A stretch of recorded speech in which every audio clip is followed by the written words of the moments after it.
Hello everyone. In this video, we are going to see about types of incisions in periodontal flap surgery.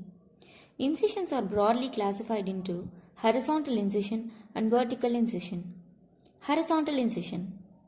These are directed along the margins of the gingiva in mesial or distal direction. Types of horizontal incision: internal bevel incision, clavicular or sulcular incision, interdental incision. Internal bevel incision. It is the basic to most periodontal flap procedures. It is the incision from which the flap is reflected to expose the underlying bone and root.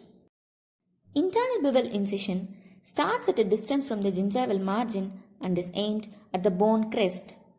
This incision has also been termed the first incision because it is the initial incision in the reflection of a periodontal flap, and the reverse bevel incision because its bevel is in reverse direction from that of the gingivectomy incision. Internal bevel incision accomplishes three important objectives. It removes the pocket lining. It conserves the relatively uninvolved outer surface of the gingiva. It produces a sharp, thin flap margin for adaptation to the bone-tooth junction. Clavicular incision. It is also termed as second incision. Clavicular incision is made from the base of the pocket to the crest of the alveolar bone. Clavicular incision.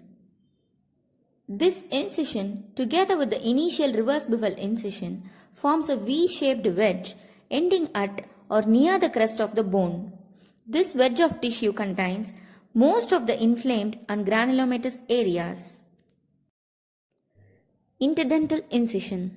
It is also called as third incision, given to separate the collar of the gingiva that is left around the tooth. In this video, incision is given interdentally to separate the collar of the gingiva that is left around the tooth. Usually, the Orban's knife is used for this incision. There are three incisions necessary for the flap surgery. Picture A describes the direction of the internal bevel incision. Picture B describes the direction of the clavicular incision, whereas picture C describes the direction of the interdental incision. Vertical incision. The other category of incisions in periodontal flap surgery is vertical incision. Vertical or oblique releasing incisions can be used on one or both ends of the horizontal incision depending on the design and purpose of the flap. Vertical incisions at both ends are necessary if the flap is to be apically displaced. Vertical incisions must extend beyond the mucogingival line, reaching the alveolar mucosa to allow for the release of the flap which is to be displaced.